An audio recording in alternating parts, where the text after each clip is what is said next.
السلام عليكم ورحمة الله وبركاته. طلابي في كل مكان، ازيكم؟ يا رب تكونوا بخير، يا رب الأيام دي تكون كلها خير وسعادة عليكم إن شاء الله. احنا المفروض إن احنا راجعنا خلاص على الفصل الأول والثاني وخلصناهم، وحلينا كمان عليهم من أكتر من مصدر. حلينا من المذكرة بتاعت ليالي الامتحان، حلينا الأسئلة بتاعت الاسترشاد بتاعت 25، حلينا النماذج بتاعت 26، الأسئلة بتاعت 26، وحلينا الأسئلة كمان المتدرجة في الصعوبة اللي هو المباشر وغير المباشر، والأسئلة البيانية اللي كانت موجودة في الفيديو اللي فات.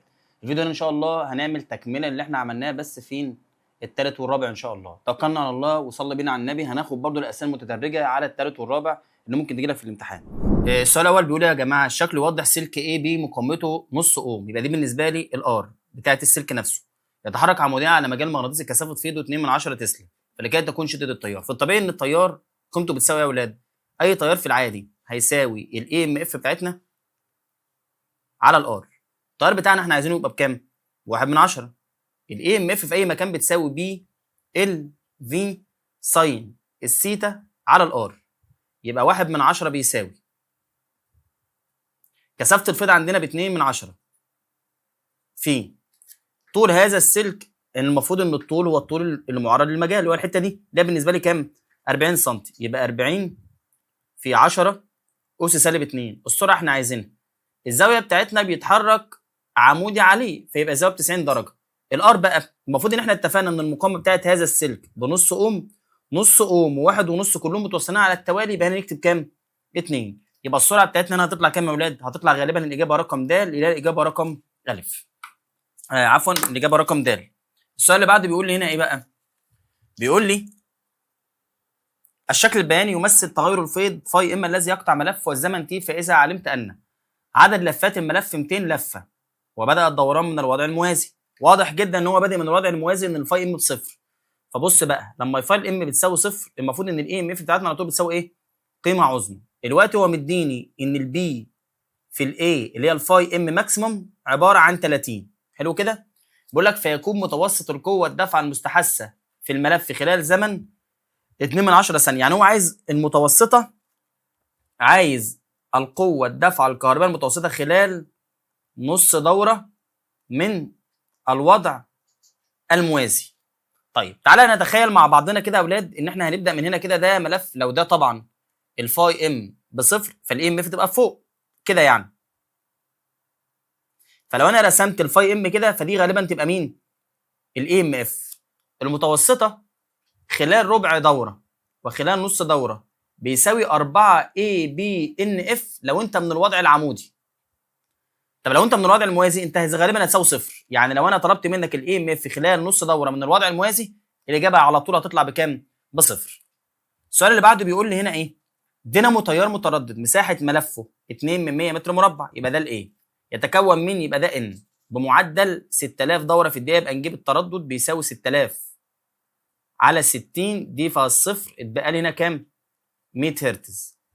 فيض مغناطيسي كثافته اداني البي، عايزك تجيب له القيمه الفعاله.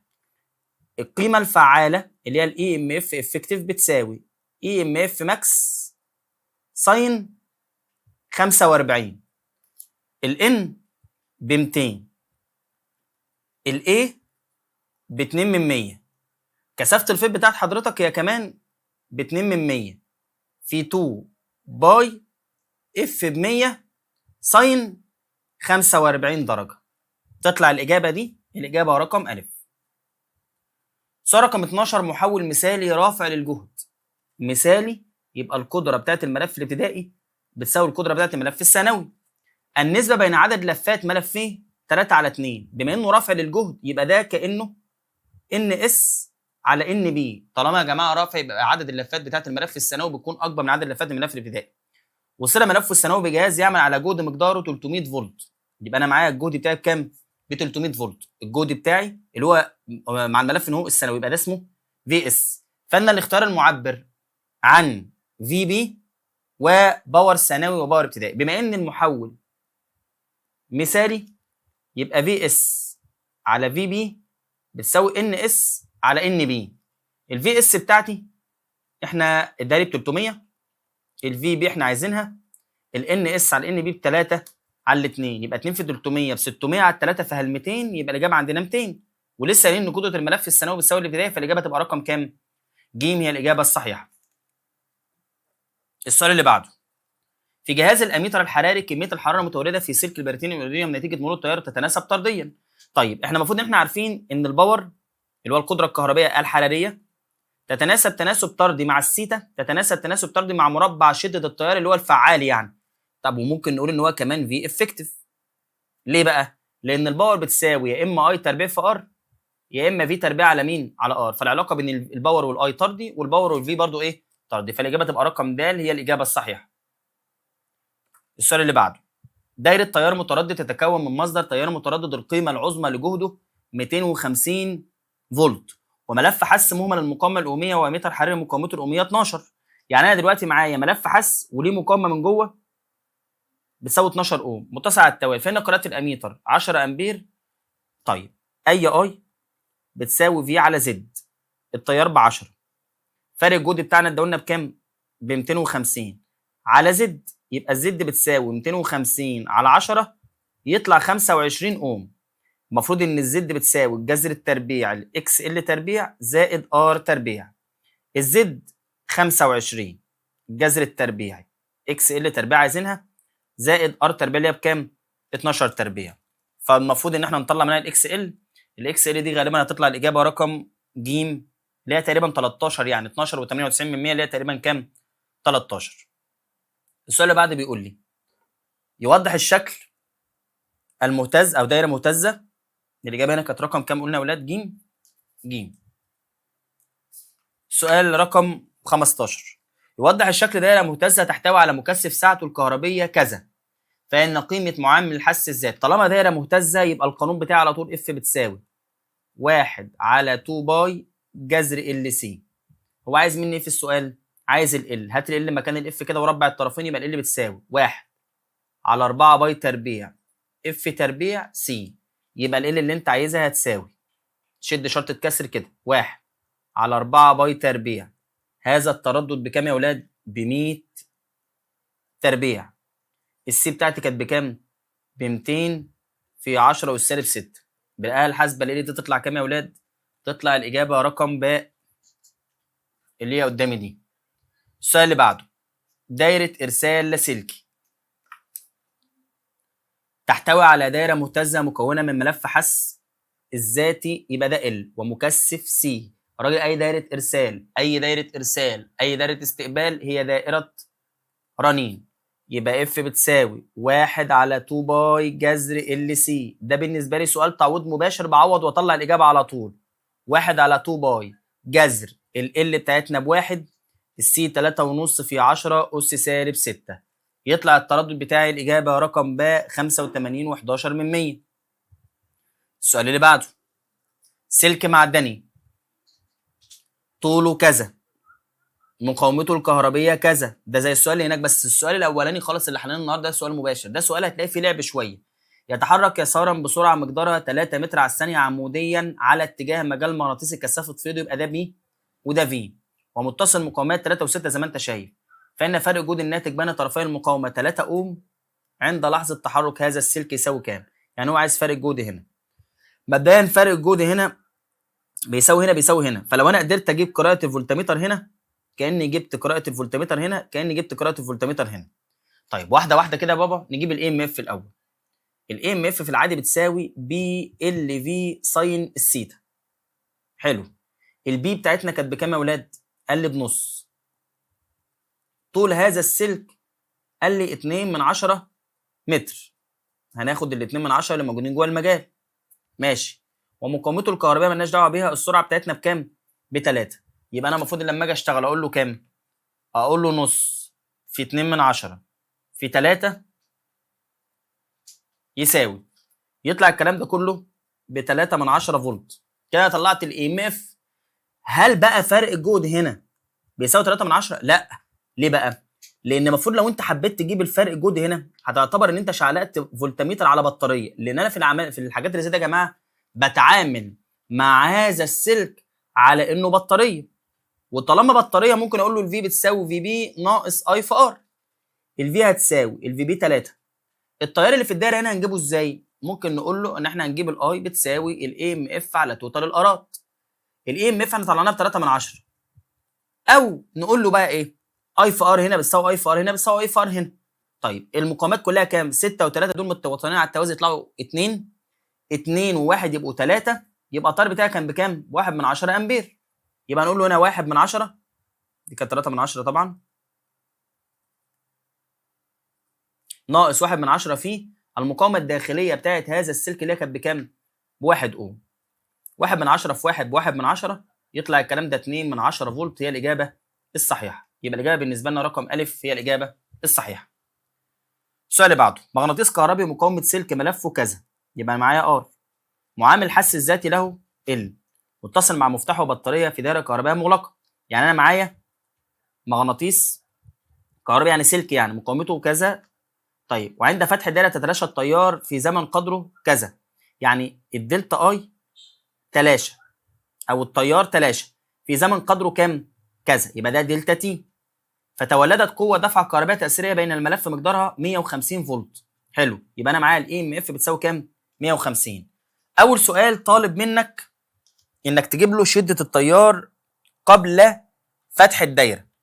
طيب في الحالات اللي زي دي انت عايز تجيب التيار فاي هتساوي، انت عايز تجيب الاي يبقى لازم تقسم في على ار، او بلغه ثانيه اي ام اف على الار. هو هنا مديني المقاومه ب2، حلو كده، ومعامل الحث الذاتي معايا متصل مع مفتاح وبطاريه. خلينا بس ايه نرسمها لك كده عشان تشوف انا اقصد ايه في السؤال ده.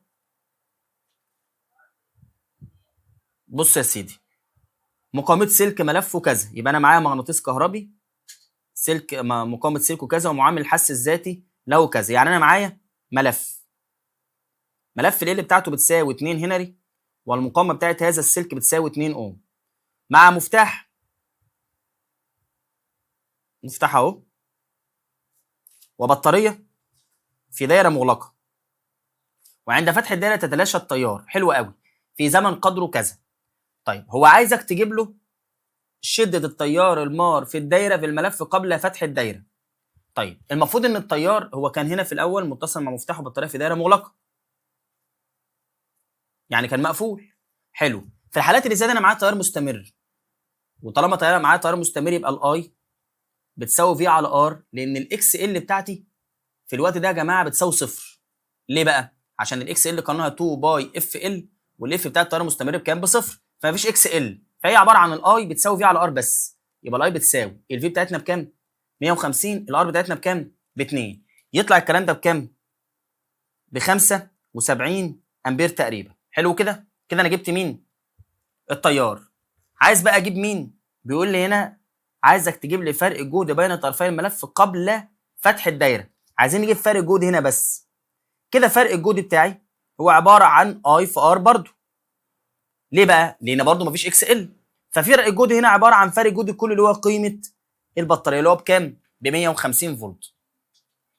السؤال اللي بعده بيقول لي مولد كهربي بسيط القوه الدفع المستحثه اللحظيه تصل للمره الثانيه نص قيمتها العظمى بعد 1/60 من بدايه دورانه من الوضع العمودي، فيكون تردد التيار الناتج بيساوي كام؟ طيب احنا عندنا مولد قوه الدفع الكهربائيه تصل للمره الثانيه نص قيمتها العظمى. لو انا رسمت الرسمه بتاعت الدينامو كده من الوضع العمودي، يعني رسمتك عامله كده، نص القيمه العظمى الاولانيه عند زاويه 30، نص القيمه العظمى الثانيه عند زاويه 150 درجه. يعني انت تقصد ان الزاويه دي دلوقتي كانت بكام؟ ب 150. مش احنا عارفين ان الثيتا بتساوي 2 باي اف تي؟ الثيتا بتاعتنا بكام دلوقتي؟ ب 150، ده قانون الدينامو. 2 الباي بتاعتنا بتتحط هنا بكام؟ ب 180 درجه. التردد بتاعنا بكام يا اولاد؟ عايزينه. الزمن بتاعنا كان بكام؟ ب1/60. طبعا احنا حطينا الزاويه هنا عشان هو الزاويه زي ما هي طبعا عشان خاطر الراجل قال لي من الوضع الايه؟ العمودي. التردد هنا يطلع معانا كام يا اولاد؟ يطلع الاجابه رقم ج اللي هو 25 هرتز. يوضح الشكل محول كهربائي خافض للجهد كفاءته كذا والنسبه بين عدد لفاته كذا. بما انه خافض للجهد يبقى ده ان اس على ان بي، وهنا مديني في بي وغالبا هيطلب مني في اس.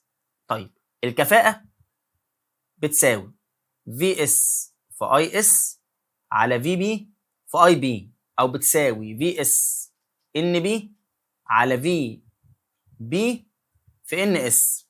الكفاءه معانا 80%، يعني 80 على 100 بتساوي في ثانوي انا عايزها في ابتدائي ب 220. هو هنا مديني عدد لفات الملف الابتدائي والثانوي، يعني مديني ان اس على ان بي 3/5. اظن بكل بساطه نطلع في اس تطلع تقريبا، اوجد كل من فارق الجهد الناتج عن الملف الثانوي، هتطلع تقريبا 105 او 6 فولت عفوا. يعني احنا ممكن نحسبها بالاله الحاسبه على طول اهو. 3 في 220 في 80، الكلام ده على كام؟ على 500. يطلع الكلام ده يا سيدي على 500 يطلع واحد. نعمله تاني من الاول. 80 في 220 في 3 على 3 500 على طول، يطلع 105 و6 يبقى فارق جهد بيساوي 105 و6 فولت. طب والتيار عايز تجيب وشيط التيار في الملف بتاعي، هو مديلك هنا اي اس. اللي انا اعرفه ان في اس او عفوا ان اس على ان بي هي اي بي على اي اس، يبقى نقول له 3/5 بيساوي اي بي مش معانا اي اس 10، يبقى 3 في 10 ب 30 على 6، يطلع الاي بي بتساوي 6 امبير.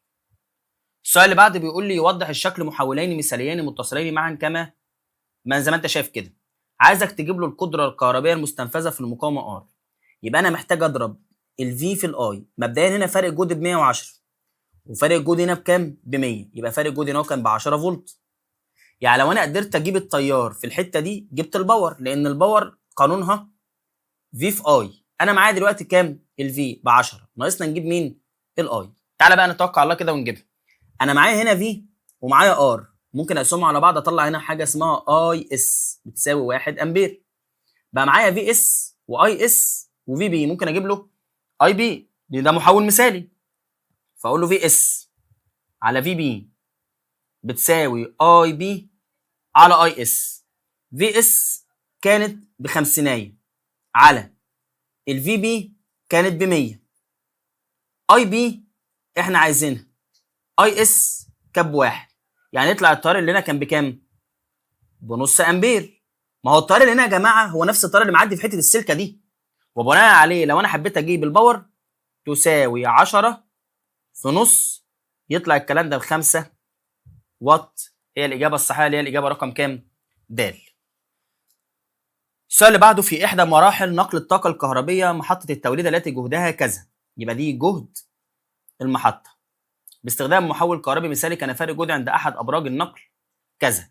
يعني الراجل مديني هنا فرق الجهد كان بيساوي كام؟ 132 و10 اس 3.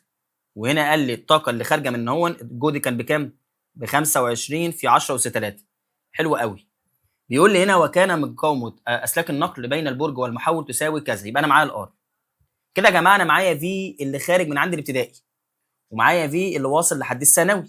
حلو قوي. ومعايا المقاومه، والتيار المار في قيمته بيساوي كام؟ 2. يبقى انا معايا المقاومه ب 7500، تمام، ومعايا التيار بيساوي 2 امبير. كده ممكن اجيب فرق جهد بين طرفي السلك. اقول له الفي بتساوي اي في ار. 2 في 7500، 2 في 7500، يطلع الكلام ده بكام؟ ب 15000 فولت. طيب انا خرجت من المكان بتاعي، لو خدنا بالنا كده انا خرجت من عند المحطه 25 في 10 اس 3، ووصلت الناحيه الثانيه 132 في 10 اس 3. فالمفروض دلوقتي ان الرقم اللي هنا لحد هنا كده المفروض يبقى فيه في النص فيه كام؟ 132 ناقص 25 يساوي تقريبا 107,000 فولت هنا كده. فالمفروض اللي قدامي دلوقتي طلع عندي كام؟ 15,000 بس. يبقى انا هطرح الرقم ده من الرقم ده عشان اجيب فرق جهد بين طرفي الملف الثانوي. طب انا عايز اجيب تيار الملف الابتدائي للمحول. التيار بتاعك انت معاك الباور بتساوي في بي في اي بي، وممكن نقول له ان في بي على في اس بتساوي اي اس على اي بي لانك معاك التيارات. فالاجابه بتاعت التيار هتطلع تقريبا 11 و67 او 76% امبير. السؤال اللي بعده 3 ملفات حس مهمل المقاومه الاميه متصله مع مصدر تيار متردد كما بالشكل. فان معامل الحس الذاتي للملف ال الذي يسمح بمرور تيار كهربي شدته 3 امبير مقداره كام؟ يعني انت عايز تقول ان التيار هنا بكام؟ ب3. طيب اولا انا معايا هنا الفي والاي، اقوم جايب اكس ال توتال 12 على 3 فال 4 اوم. طب ما ال 4 اوم دول اللي هم الاكس ال توتال اللي هو بيساوي 2 باي اف ال. طب ما نجيب ايه ال توتال؟ يبقى 4 بيساوي 2 باي التردد 50 على باي في ال توتال. الباي راحت مع الباي، يبقى ال توتال هتطلع بكام؟ ب 4 من 100. انا معايا هنا كام؟ 4 وهنا كام؟ 6. يبقى هنا على طول في كام يا اولاد؟ 8 من 100. عشان 8 و4 يطلع لي 12 من 100. 12 من 100 و6 من 100 طلعوا لي كام؟ 4 من 100 بالفعل. يبقى دي كام؟ 8 من 100 هنري. يعني الاجابه عندنا تطلع رقم كام؟ تطلع رقم باء اللي هي تقريبا 80 ملي هنري، الاجابه الصحيحه. الشكل يعبر عن دايره تحتوي على مصدر جهد متردد واميتر حراري مهمل المقاومه الاوميه ومكثف والبيانات كما بالشكل، فتكون قراءه الاميتر الحراري كام تقريبا؟ طيب انا معايا السي ومعايا التردد، اجيب الاكس سي 1 على 2 باي اف سي. نعوض تعويض مباشر، يبقى 1 على 2 باي التردد 500 على باي السي 1 في 10 أس سالب 6. طلعنا الاكس سي. عايز تجيب التيار، اي بتساوي في على اكس سي. الاجابه دي هتطلع 2 من 10 امبير اللي هي اجابه رقم الف. توضح الاشكال الاربعه 3 مكثفات متكافئه ساعد كل منها سي. اي شكل يجب توصيله بين النقطتين لغلق الدائره الكهربائيه بحيث تكون قيمه التيار اقل ما يمكن.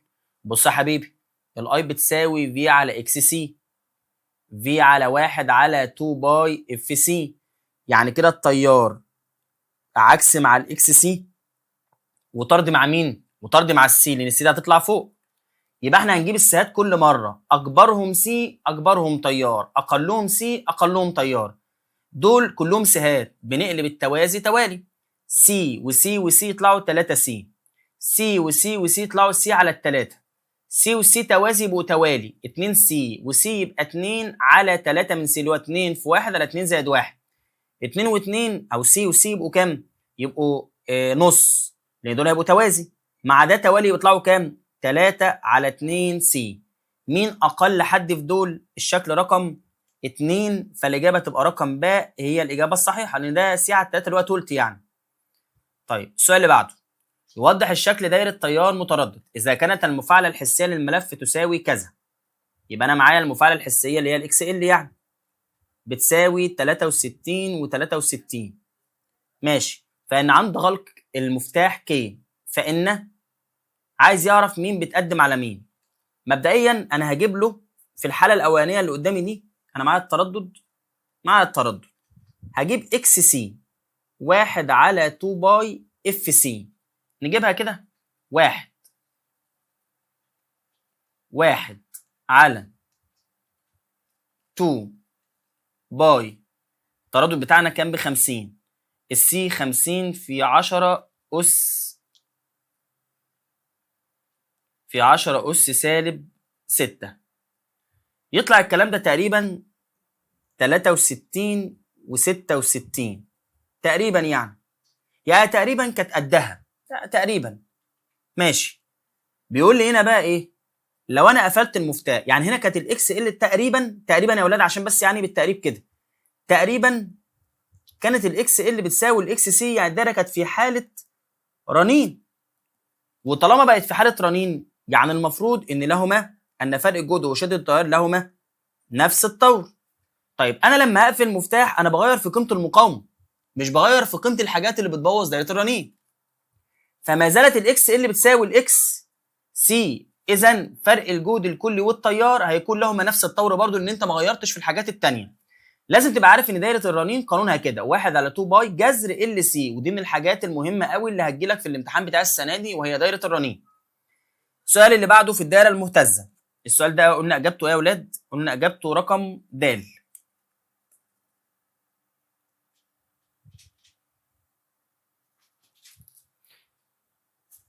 السؤال اللي بعده في الدائره المتزنه المبينه بالشكل اذا علمت ان معامل الحث الذاتي 2 هنري. ماشي، فان قيمه سعه المكثف اللازم وضعه للحصول على تيار تردده، دي دايره مهتزه، يبقى اف بتساوي 1 على 2 باي جذر ال سي. التردد بتاعنا ب 80. 1 على 2 باي جذر 1 في السي. نطلع السي ازاي؟ بص يا سيدي، هنقوم واخدين السي بره لوحدها، يبقى هتساوي 1 على 4 باي تربيع اف تربيع ال، يبقى 1 على 4 باي تربيع في الاف بتاعتنا بكام؟ 80 تربيع في ال بتاعتنا بكام؟ ب2. يطلع الكلام ده تقريبا ب 197 اللي هو 198 يعني من 10000. يعني هيطلع الرقم كده بالظبط 7 9 1 ادي 3 4 اصفار 1 2 3 4 5 اصفار زي ما انتم شايفين. يبقى الرقم ده هيطلع معانا الاجابه رقم كام؟ رقم باء. رقم باء، لا مش رقم باء بقى، يبقى رقم ده 1.98، يبقى ده مش المفروض يبقى موجوده، يبقى الاجابه رقم الف. فالاجابه فعلا تبقى رقم كام؟ الف. السؤال اللي بعده، الشكل يمثل 1 و2 المكثف 1 مشحون بشحنه مقدارها ده كان 60 مايكرو كولوم والمكثف 2 غير مشحون. ماشي. فعند غلق المفتاح فإن الاختيارات التالية يمثل الشحنة على المكثفين 1 و2. طيب مبدئيا ده كان مشحون وده مش مشحون. طيب احنا عارفين ان السي بتساوي كيو على في، المفروض ان كمية الشحنة هنا ثابتة، يبقى السي بتتناسب تناسب عكسي مع الفي على طول. انت عايز تعرف طبعا هنا كمية الشحنة اللي ثابتة، ولكن كميه الشحنه عشان هتتنقل من مكان لمكان فاحنا هنعتبر ان فرق الجهد هنا لازم يساوي بعضه، يعني لازم يتساوى فرق جهد الاثنين. يعني لو فرق جهد ثابت يبقى السي تتناسب تناسب طردي مع الكيو، يبقى كل ما السي تزيد كل ما الكيو تزيد. يبقى معنى كده ان هتلاقي في واحد، هتلاقي اجابتك رقم باء تقريبا، هتلاقي في واحد خد اكتر من الثاني، ده 2 سي وده سي، فالسي طردي طبعا، ده 2 سي يبقى ده هياخد 40 وده ياخد كام؟ 20. فالاجابه تبقى عندنا رقم كام؟ الشحنه كيو 1 تصبح 20.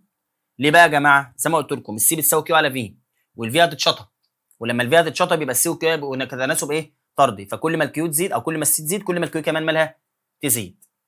السؤال اللي بعده، 4 حلقات نحاسيه مختلفه في انصاف اقطارها تقع جميعها في مستوى الصفحه تتعرض للفيض مغناطيسي كما بالشكل، فاذا تلاشى الفيض في نفس اللحظه اي من الحلقات يتولد فيها تيار مستحث اكبر. طيب احنا عارفين ان الاي ام اف في العادي بتساوي ان دلتا فاي على الدلتا تي، كلهم تلاشوا الفيض في نفس الوقت، كلهم 4 حلقات يعني ان ثابته. ولكن هنا يا جماعه الموضوع كله هيبقى متوقف على مين؟ على المساحه. الان دي تتفك دلتا فاي لدلتا بي اي على الدلتا تي، دول كده ثابتين، يبقى الايه هي اللي بتتحكم. فلو عايز تحصل على اكبر اي ام اف يبقى هتتكلم على دي لانها اكبر ايه؟ اكبر مساحه. ملفان اكس وواي، مساحه مقطع الملف اكس تساوي ضعف مساحه الملف واي، يعني ايه اكس بتساوي 2 اي واي. موضوعان داخل مجال مغناطيسي كثافه فيض بي، بحيث كان مستوى كل ملف عمود على اتجاه خطوط المجال المغناطيسي، فعند عكس اتجاه خطوط المجال المغناطيسي الموسع ملفين خلال ادالك متوسط الاي ام افات. الاي ام اف اكس على الاي ام اف واي هتساوي ان دلتا فاي على الدلتا تي بتاعت اكس على ان الدلتا فاي على الدلتا تي بتاعت واي. قال لك هنا الاثنين هو عايز نسبه عدد اللفات، وقال لك ان الفيض اللي قطع الاثنين هو معنانا من الزمن بقى مش فارق معانا، يبقى الاي ام اف اكس على ام اف واي 3 على 1 بتساوي ان اكس ان واي. المفروض ان انا هفك بقى الدلتا فاي لبي في اي، فيبقى فوق اي اكس وتحت اي واي. اي اكس ب 2 ده 1، يبقى ان اكس على ان واي بتساوي 3 على الاثنين، فالاجابه تبقى رقم الف. السؤال اللي بعده بيقول لي سلك مستقيم طوله ال يتحرك بسرعه في مجال مغناطيسي كثافه فيضه بي ويميل على الفيض بزاويه 30، فتولدت فيه قوه دفع كهربائيه مستحثه اي ام اف لزياده القوه الدفع الكهربائيه للضعف. بص يا حبيبي، الاي ام اف بتاعت اي سلك بتساوي بي ال في ساين سيتا، هو كان السلك او يتحرك بسرعه في مجال مغناطيسي ويميل على الفيض بزاويه 30، يعني انا دلوقتي عندي فيض كده والسلك محطوط عليه زاويه 30، خد بالك يميل على الفيض بزاويه 30 يعني ما ادانيش اتجاه الحركه، ده بيديني اتجاه المجال، يعني المفروض ان هو عامل كده يعني. طيب يعني هنا يعتبر ان ما قاليش بيتحرك ازاي يعني، بس هو بيتحرك. بيقول لي هنا عايز يقول لك هل تتغير السلك او تغير السلك باخر طوله 4 ال، يعني لو انا خليت الطول 4 هل كده يزداد للضعف؟ لا طبعا، لان الزاويه هنا تعتبر 90 درجه، انا ما جبتش عنها حاجه. خلاص كده. لو انا هو هنا كان مايل بزاويه 30 صح؟ يعني دلوقتي كان عباره عن نص القيمه العظمى. كل اللي انا اعمله ان انا اخليه عمودي. يعني لو انا خليته عمودي بقى القيمه العظمى يعني زاد للضعف، فالاجابه تبقى رقم د على طول هي الاجابه الصح. اثناء معايره تدريج الجهاز بتاعه الاميتر الحراري كان الشكل التالي يوضح موضع. طيب الاميتر الحراري عنده ميزه او عنده حاجه في التدريج، ان القدره بتتناسب تناسب طردي مع مربع شده التيار وكذلك السيتا. يعني مثلا لو دي الشرطه الاولانيه زي ما هو قال لك، عشان تحط ال 2 امبير تعد 4 شرط، لان 2 تربيع ب 4 0 1 2 3 4، يبقى المفروض ال 2 امبير تبقى هنا او ال 2 اي 0 1 2 3 غلط، 0 1 2 3 4 ممكن، 0 1 2 3 4 5 غلط، 0 1 2 غلط، يبقى الاجابه رقم 2 هي الاجابه الصحيحه. ده اكيد المؤشر الصحيح. يوضح الشكل مصدر تيار متردد يعطي جهد اللحظي بالمعادله اللي قدامك دي. طيب دي معادله الدينامو، فنقول له ان الفي بتساوي في ماكسيموم ساين 2 باي اف تي. التي والباي راحوا مع التي والباي، يبقى كده التردد بتاعنا من السؤال ده بيساوي 50 هرتز، والفي ماكسيموم بتساوي 200 لما انا قارنت المعادله دي بالمعادله دي. طيب فاذا علمت ان القيمه الفعاله لشده التيار بتساوي كذا، فما التعديل الذي يجب اجراؤه حتى تضاعف القيمه الفعاله للتيار؟ طيب اولا انت عايز تخلي التيار قيمته تزداد، نعمل ايه بقى؟ هل نضع ملف حسه؟ بص انت دلوقتي عايز تخلي التيار يزيد للضعف، لو انا حطيت ملف اخر على التوازي مع ده، ما تنساش ان الفي اللي معانا دي في ماكسيموم، فالمفروض تعالى الاول نجيب كده مين؟ الاكس الات. هو المفروض ان الملف بتاعنا دلوقتي نجيب له الاكس ال الاول، انا معايا الفي ماكسيموم والاي، فنجيب الاكس ال الاول. الاكس ال هتساوي الفي افكتيف على الاي افكتيف. الفي افكتيف اللي هي عباره عن 200 في ساين 45 على 2، يبقى 200 في ساين 45، واللي يطلع اقسمه على 2 يطلع الكلام ده اكس ال بتساوي تقريبا 70.7. طب ما تجيب لي ال هتساوي ايه؟ هنقسم الاكس ال على 2 باي اف. الاكس ال بتاعتنا بكام يا ولاد؟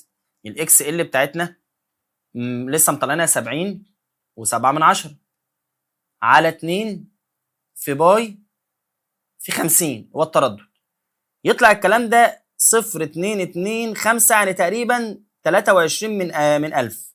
يبقى كده اول واحده دي غلط، تاني واحده غلط، ممكن دي او دي. لو انت وصلت على التوازي الاكس ال تقل للنص، فالتيار يزيد لمين؟ للضعف، فانت عايز تضاعف، يبقى الاجابه رقم ج هي الاجابه الصحيحه. وصلت 3 مكثفات ساعه من كل منهما 12 و12 و12 توازي يتقلبوا توالي يبقوا 36 مايكرو فاراد. 12 و12 و12 يتقلبوا توازي عشان هما توالي يتقلبوا توازي، 12 على 3 فكام؟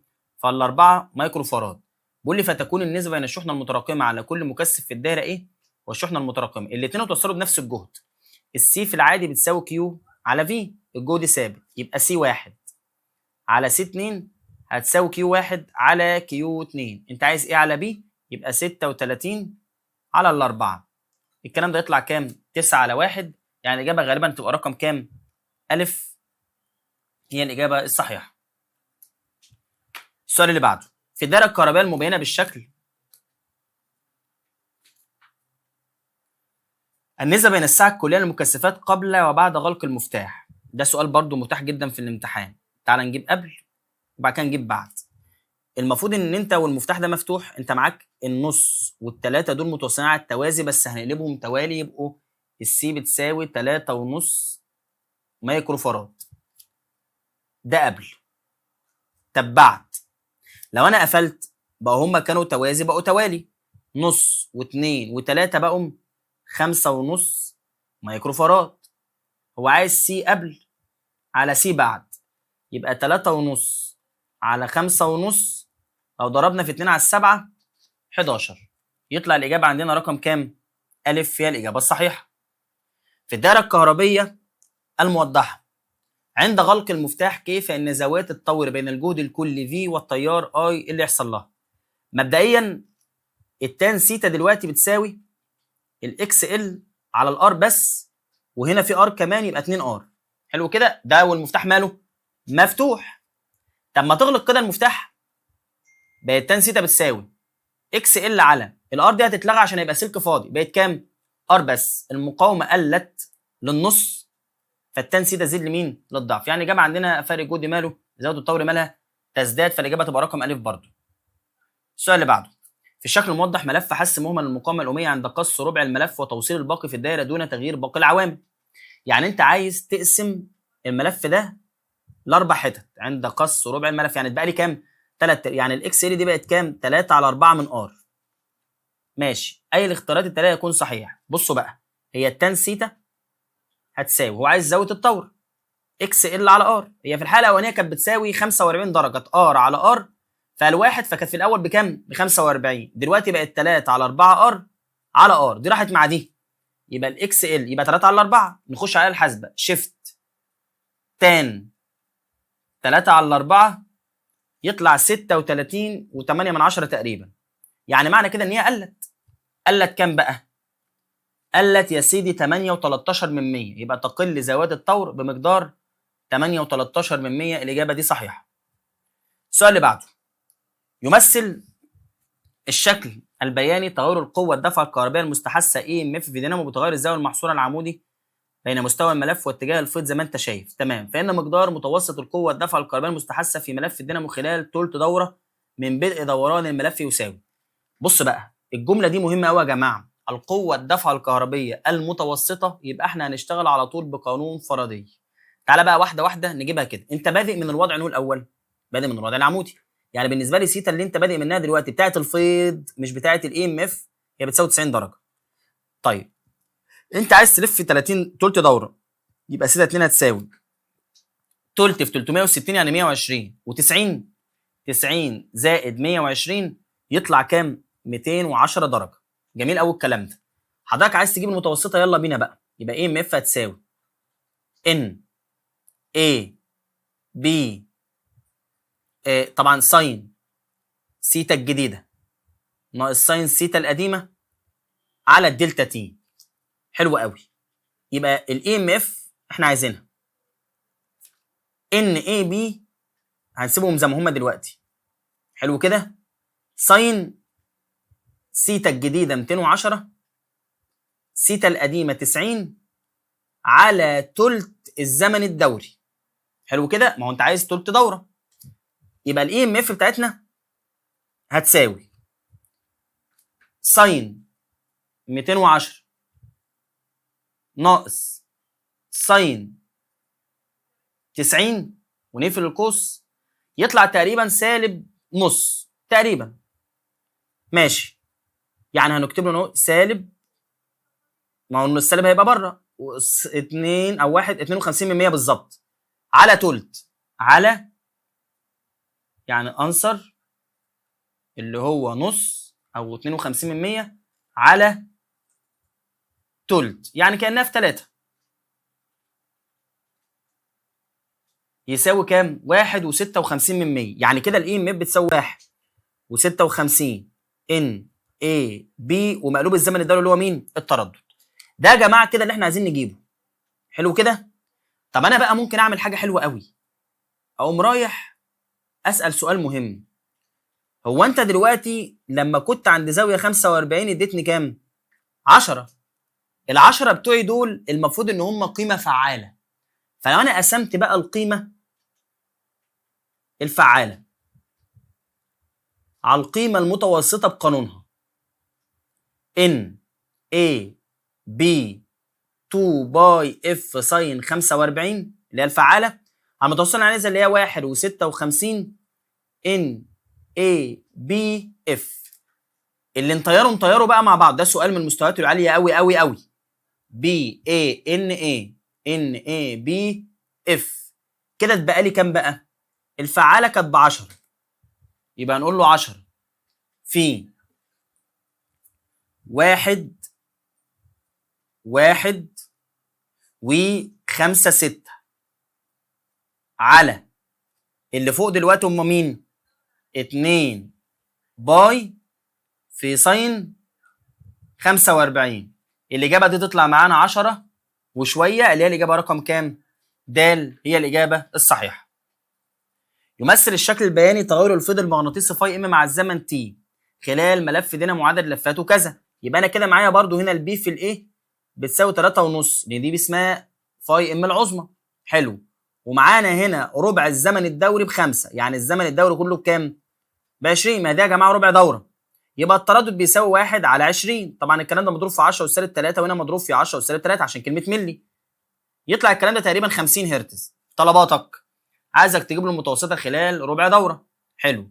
المتوسطه خلال ربع دوره تطلع معانا ازاي؟ اي ام اف بتساوي 4 اي بي ان اف. يبقى 4 اي في البي ب 3.5، عدد اللفات ب 200، التردد بكام؟ ب50. يبقى 4 في 3.5 في 200 في 50. يطلع الكلام ده تقريبا 140 فولت، هي الإجابة الصحيحة. السؤال رقم 4 يوضح الشكل البياني العلاقة بين القوة الدافعة الكهربية المستحثة اي ام اف في الدينامو والزمن تي. من الشكل فإن متوسط القوة الدافعة الكهربية المستحثة في ملف الدينامو خلال الفترة الزمنية من ت ل0 إلى ت ل1 على 30 خلال الفترة الزمنية دي بتساوي كام؟ بص يا سيدي، الراجل بيقول لك هنا عايزك تجيب له المتوسطة خلال من ت بتساوي 0 لحد ت بتساوي 1 على 30. طيب الأول احنا معانا مين؟